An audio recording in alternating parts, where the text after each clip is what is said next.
I hope when I die, people say three things about my sermons that they remembered. One, that God's love for you is eternal, without exceptions, forever, no conditions, and that's the principal guiding source of reality.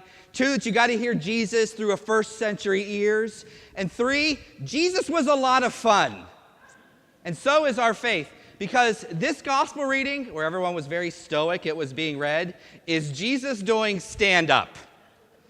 This parable was meant to make people belly laugh.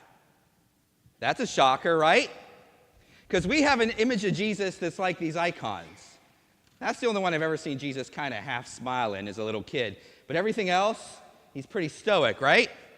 We have movies of Jesus' life, the King of Kings, right? Very stoic. Jesus of Nazareth, very stoic. Would you follow someone who was stoic all the time? Nope. Remember, Jesus and the gang were considered of being drunks. People always thought that they were dipping into the wine. Why? Because they're laughing and having fun. When you get close to the presence of God, there is joy. There is laughter. That's the whole point of being in love with somebody. How much more so is God in love with us? So Jesus was a lot of fun. So he tells this parable, the parable of the persistent widow and the judge. We all know this, right?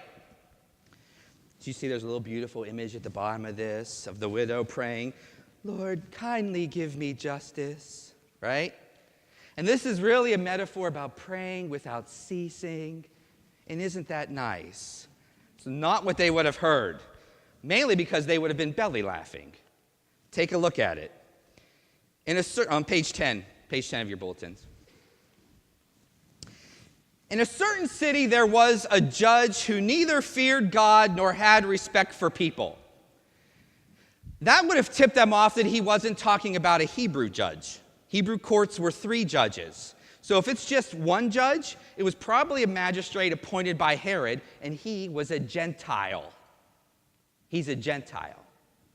To have a court system with only one judge meant that he would deal with Gentile issues. Okay? Those judges were known to be crooked from the start. They were probably bought off by Herod to keep things calm. They were known to be crooked. But then Jesus adds, there was a judge who neither feared God nor had respect for the people. In the Old Testament, the fear of God is the beginning of wisdom. So someone who doesn't fear God is an idiot. So here's a judge who's a Gentile, probably a Roman, who's not the sharpest tool in the shed. That's how this starts. In that city, there was a widow who kept coming to him. What do you know about widows in the Old Testament and New Testament? If I said to you, explain me what the widows were like, what would you say? Poor, powerless, needy. So you read the Acts of the Apostles, deacons were created because there was a need to reach out to the widows. You have this image of these frail little old women, right? Who couldn't take care of themselves because back in those days, if your husband died and you really wasn't an owner of a huge business, there was no source of income. Someone needed to take care of you. You were helpless. You were timid. You were quiet. Not this little old woman from Pasadena. Because what's she doing? She's coming right in the front of a Roman magistrate, and she is bugging him silly. First of all, to say that she went into a court meant that she actually had some bucks. So she wasn't helpless, but she had some chutzpah. And what does she keep saying to the judge? Grant me justice against my opponent. Which really was, I'm going to wring his neck. He is my enemy, and you better give me vengeance. So for a little Hebrew widow to go in front of a Gentile judge meant that it had to deal with something with a Gentile. It probably was a Roman soldier who was skimping off her grain, and she had it up to here. And she was going to get the money for the grain that idiot stole from me. And if you notice, the judge says, she keeps bothering me and wearing me out. She wasn't bugging him. The Greek says for the word bother, hitting under the eye. She was slapping the tar out of him. You will give me vengeance against this Roman soldier now. And this powerful Gentile magistrate is now the timid one.